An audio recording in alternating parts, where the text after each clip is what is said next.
ओम नमः शिवाय गुरवे सच्चिदानन्दमूर्तये निष्प्रपञ्चाय शान्ताय निरालम्बाय तेजसे।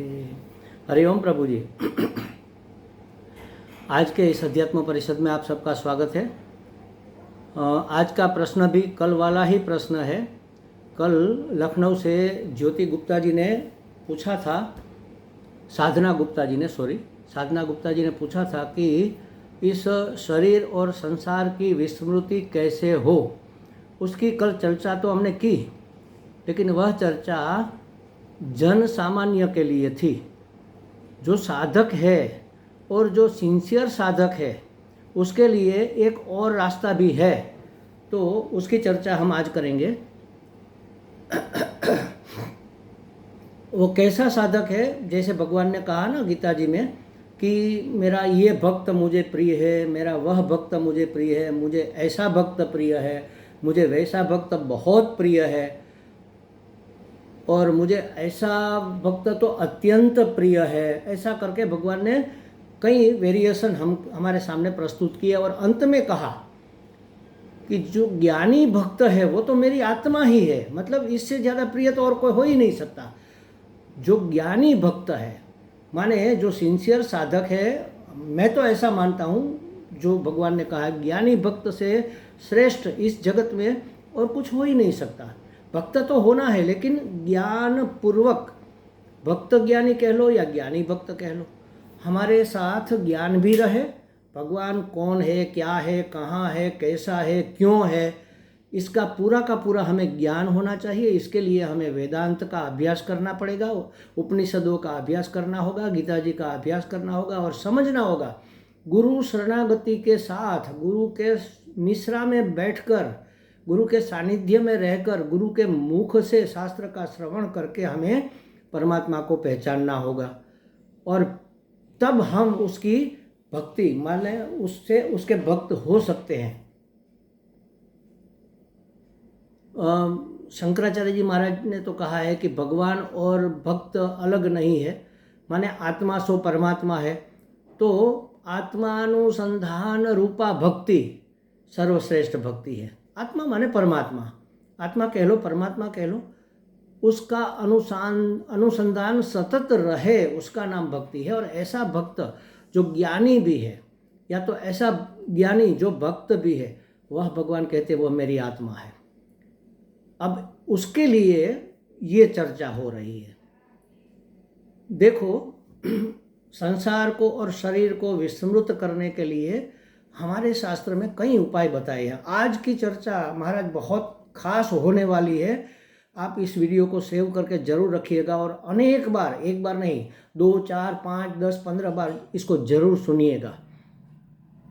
आपके जीवन में अवश्य शांति आएगी, संतोष आएगा, जीवन में परिवर्तन आएगा। देखो, हमारे शास्त्रों ने कहा है, उपनिषद में कहा है, सदैव सौम्येदम अग्र आसीत एकमेवाद्वितीयम। हे सौम्य, हे प्रिय दर्शन, सत एव, एकमात्र सत ही अग्र आसीत, पहले था। सत ही सत था और कुछ नहीं था, और था ही था मात्र, कुछ करता धरता नहीं था। वही सत जब पहले एक मात्र था और कुछ था ही नहीं, तो ये पूरा का पूरा जगत, ये पूरी की पूरी सृष्टि कहाँ से आई? इसका मटेरियल कहाँ से है? कुछ था ही नहीं ना, तो कहाँ से भगवान ने यह सृष्टि बनाई? तो उपनिषद ने ही दूसरी जगह कहा, तस्मात्, माने उस सत तत्व से, उस सत परमात्मा ने, तस्मात् आत्मान आकाश संभूत, उस आत्मा ने, उस परमात्मा ने आकाश का रूप लिया, माने वह आकाश के रूप में प्रकट हुआ, अभिव्यक्त हुआ। आकाशाद वायु, आकाश में से वायु, वायु के रूप में परिणत हुआ। वायु और वह्नि, वायु में से वह अग्नि का रूप धारण करता है, अग्नि के रूप में अभिव्यक्त होता है। ऐसा करते करते अग्नि से जल, जल से पृथ्वी, पृथ्वी से अन्न, और अन्न से हम सब का, सभी जीव प्राणी सबका स्थूल सूक्ष्म सजीव निर्जीव जड़ चेतन सभी का शरीर बना। तो मैं और आप, ये जो दिखने वाला दृश्य है, ये जगत, ये पदार्थ, ये प्राणी, ये परिस्थिति, सब क्या है? वही आत्मा धीरे धीरे धीरे धीरे परिवर्तित होता होता या तो अभिव्यक्त होता होता इस रूप में दिख रहा है। वही परमात्मा ने यह सब वेश लिए हैं महाराज। सरल भाषा में कहे तो उसी परमात्मा ने व्यक्ति, वस्तु, पदार्थ, परिस्थिति का वेश लिया हुआ है। अब सब जब परमात्मा बना है तो हमें क्यों नहीं अनुभव में आता? तो आपने जो कहा ना कि इस शरीर को और संसार को विस्मृत कैसे करे, तो शरीर और संसार के बदले हम इस शरीर और संसार के रूप में रहे हुए परमात्मा को अगर देख ले तो यह विस्मृत हो जाएगा। जैसे चांदनी रात है और हवा भी काफ़ी चल रही है और आकाश में थोड़े बादल भी है, तो आप देखोगे, हमने तो देखा है बचपन में जब हम बाहर बरामदे में सोते थे खटिया पर, तो देखते थे चंद्र की ओर देखते थे। जब चंद्र को देखोगे तो बादल दौड़ते हुए नजर आएंगे, और जब बादल को देखोगे तो चंद्र दूसरी दिशा में दौड़ता हुआ नजर आएगा। तो चंद्र दौड़ता है, बादल दौड़ता है, कैसे तय करें? तो हमारी नज़र अगर बादल पर है तो चंद्र हमें दौड़ता हुआ नजर आएगा। वास्तव में चंद्र दौड़ता हुआ होता नहीं है, उसकी गति हमारी दृष्टि के पकड़ में आए उतनी नहीं होती, या तो हमारी दृष्टि उतनी तीक्ष्ण नहीं होती कि चंद्र की गति को पकड़ सके, इसलिए हमें चंद्र स्थिर दिखता है वास्तव में। तो हमें दौड़ता हुआ क्यों नजर आता है? क्योंकि हमारी दृष्टि बादल पर है।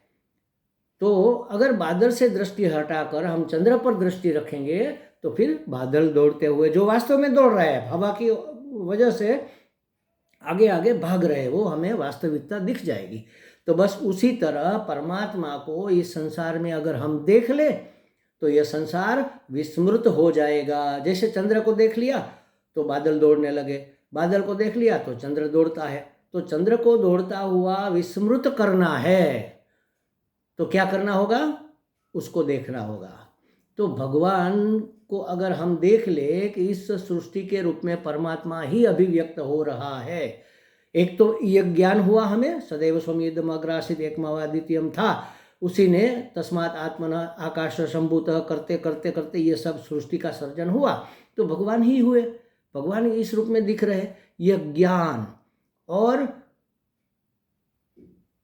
दूसरा युक्ति से भी हमें सिद्ध करना होगा, क्योंकि हमारी बुद्धि मानेगी नहीं ना, बुद्धि को मनाना है तो युक्ति देनी पड़ेगी। तो क्या युक्ति है उसमें?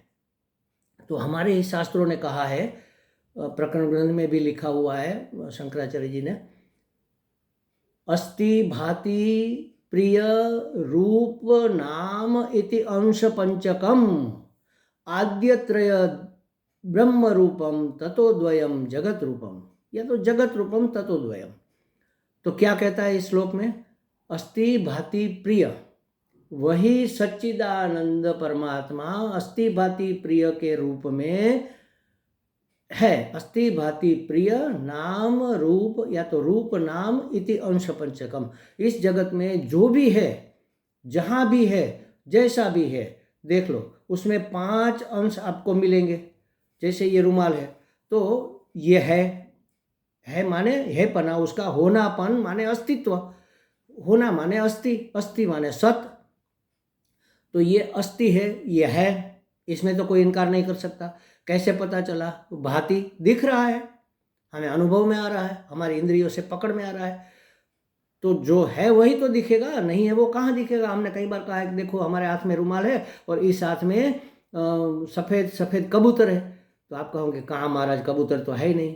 कैसे कहा? नहीं दिख रहा है, हमें तो हमने भगवान ने आंखें दी है, हम देख सकते हैं, नहीं है उसमें। तो जो दिखता है माने भांति, प्रकाशित हो रहा है। भांति, भांति माने सत, भांति माने चित्त, अस्ति माने सत, भांति माने चित्त। और ये क्यों है? क्योंकि इसका कोई उपयोग है मेरे लिए। तो उपयोग माने आनंद, सुख, ये सुख देता है, ये आनंद देता है, ये सुविधा देता है, इसलिए तो है, वरना क्यों रखते। तो तो हर एक वस्तु, व्यक्ति, पदार्थ आप उठा कर देख लो, कोई भी चीज़ उठा कर देख लो। ये घड़ा है तो घड़ा है, घड़ा दिख रहा है और घड़ा उपयोगी है इसलिए तो रखा है। तो है, दिख रहा है, उपयोगी है, माने अस्ति भाति प्रिय। तो अस्ति सत, भाति चित्त, प्रिय आनंद। तो सच्चित आनंद परमात्मा ही पूरी जगत में, पूरी सृष्टि में अस्ति भाति प्रिय रूप से अनुभव में आ रहा है। और नाम रूप जो हमें दिख रहा है वो क्या है? वो तो है ही नहीं, वो तो व्यवहार के लिए है सिर्फ। वो भी हमने कई बार बताया है। नाम रूप क्या है? तो ये घड़ा है, तो बताओ घड़ा कहाँ पर है? ये जो दिख रहा है वो तो माटी है, इस आकार में रही हुई माटी। इसको हम छू रहे हैं, उसको माटी को छू रहे हैं। इस आकार में रही हुई माटी को छू रहे हैं। इसको सूंघ रहे हैं तो माटी की खुशबू आ रही है, घड़े की नहीं आ रही। इसकी आवाज़ तो माटी की आवाज़ है, घड़े की नहीं है। इसको चखा तो इसका स्वाद माटी का है, घड़े का नहीं। तो घड़ा कहाँ है? सिर्फ व्यवहार के लिए, कहने मात्र के लिए। वाचारंभणम विकारो नामधेय मृत्तिका इति एव सत्यम, ऐसा शास्त्र कहता है कि कहने मात्र के लिए घड़ा है, वास्तव में तो माटी ही सत्य है। ये व्यवहारिक उदाहरण के रूप में माटी सत्य है। तो कहने का मतलब ये है कि अस्ति भाति प्रिय यह परमात्मा ब्रह्म है। अस्ति भाति प्रिय आद्यत्रय, आगे के 3 माने अस्ति भाति प्रिय। ब्रह्म रूपम, ये ब्रह्म का रूप है। ब्रह्म का स्वरूप क्या है? सच्चित आनंद। उसका रूप क्या है? अस्ति भाति प्रिय। यह अस्ति भाति प्रिय रूप में अभिव्यक्त हुआ। और ततोद्वयम जगत रूपम, उसके बाद के जो 2 है, रूप नाम इति अंश पंचकम, 5 में से जो रूप नाम है वह जगत रूप है। जो हमें दिख रहा है जगत, वह नाम रूपात्मक प्रपंच है। तो नाम रूपात्मक प्रपंच में अस्ति भाति प्रिय रूप से परमात्मा ही रहा हुआ है। अगर हमारी दृष्टि नाम रूप से हटकर अस्ति भाति प्रिय को देखने लगे, या तो कह लो कि सब परमात्मा ने लिया हुआ वेश है, ऐसी समझ अगर हमारी दृढ़ हो जाए तो नाम रूप खो जाएगा। नाम रूपात्मक संसार या संसार का ही एक हिस्सा यह शरीर विस्मृत हो जाएगा। जहाँ जहाँ मेरी नज़र पड़े हरि तुझ हाजरी। तो महाराज देखो, हमारी सभी समस्याओं का समाधान हमने कई बार 2 सूत्र दिए हैं और कहा है कई बार कि ये 2 सूत्र आप बिल्कुल दृढ़ कर लो। सुबह उठते ही 10 बार 15 20 बार इसको बोल दो, रात को सोते वक्त भी इसका रटन करके सो जाओ, तो आपके जीवन की सभी समस्याओं का समाधान हो जाएगा। यही ज्ञान की युक्ति है। क्या है वह सूत्र? जो भी है, जहाँ भी है, जैसा भी है, योग्य है। जो भी है माने व्यक्ति, वस्तु, पदार्थ, परिस्थिति, जो भी है। जहाँ भी है माने यहाँ है, वहाँ है, उधर है, इधर है, जहाँ भी है, जैसा भी है, अच्छा है, बुरा है, सुंदर है, अरूप है, स्वरूप है, जैसा भी है, जो भी है, जहाँ भी है, जैसा भी है, योग्य। कैसे योग्य है महाराज? क्योंकि मेरे परमात्मा ने लिया हुआ वेश है। एक बहुत सुंदर अभिनेता जब भिखारी बनता है तो मैला कुचैला दिखता है ना, तो ये तो सुंदर अभिनेता ने लिया हुआ वेश है। वेश चाहे कैसा भी दिखे, एक अभिनेत्री चाहे परी जैसी दिखे या फिर डाकिन जैसी दिखे, वो तो उसका वेश है। अभिनेत्री तो अभिनेत्री है, अभिनेता तो अभिनेता है। तो मेरे परमात्मा ने लिया हुआ वेश है। जो भी है, जहाँ भी है, जैसा भी है, इसलिए योग्य है क्योंकि परमात्मा ही इस रूप में अभिव्यक्त हो रहा है। अगर परमात्मा है, सब कुछ परमात्मा है, तो अयोग्य कैसे हो सकता है? बेठीक कैसे हो सकता है? ठीक ही है, ठीक ही होगा। तो अब क्या समस्या रही?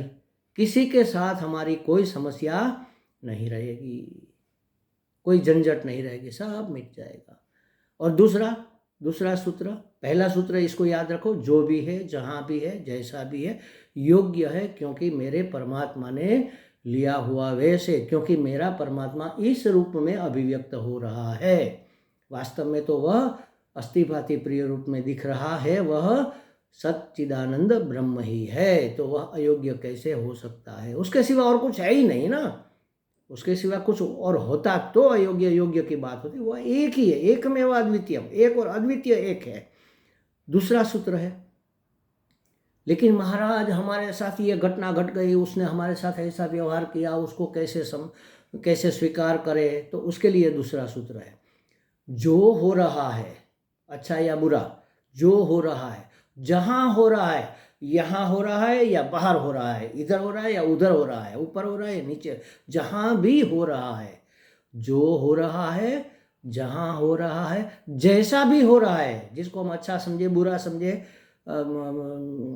सुंदर समझे, असुंदर समझे, जैसा भी हो रहा है, जो हो रहा है, जहाँ हो रहा है, जैसा भी हो रहा है, बिल्कुल योग्य है, क्योंकि परमात्मा की योजना ऐसी है।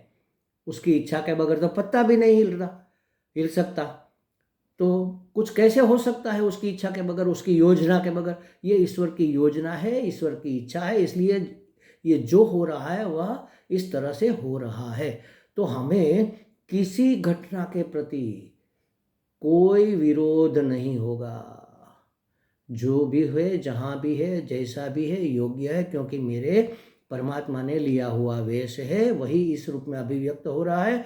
दूसरा, जो भी हो रहा है, जहाँ भी हो रहा है, जैसा भी हो रहा है, बिल्कुल योग्य है, क्योंकि यही ईश्वर की इच्छा है, यही ईश्वर की योजना है। ईश्वर की योजना सदैव सदा के लिए कल्याणकारी होती है, क्योंकि हम तो उसके लाडले बेटे हैं। ये पूरी सृष्टि उसी की तो संतान है, और अपनी संतान किसको प्रिय नहीं होती? और कौन चाहेगा अपनी संतान का अकल्याण करना? तो ईश्वर की इच्छा है। कैसी इच्छा है? कल्याण की इच्छा है। हमारे गुरुजी तो कहते हैं कि परमात्मा को कृपा करने के सिवा, अनुग्रह करने के सिवा, करुणा करने के सिवा, कल्याण करने के सिवा और कुछ आता ही नहीं।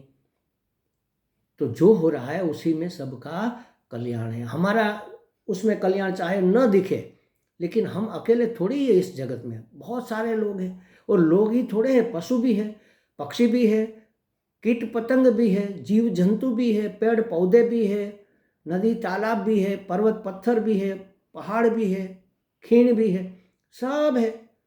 सजीव भी है, निर्जीव भी है, सब परमात्मा की ही संतान है, उसी ने लिया हुआ है। तो इसमें जो हो रहा है, इसमें ज़्यादातर सबका कल्याण हो रहा होगा, इसलिए ऐसा हो रहा है। तो क्या होगा?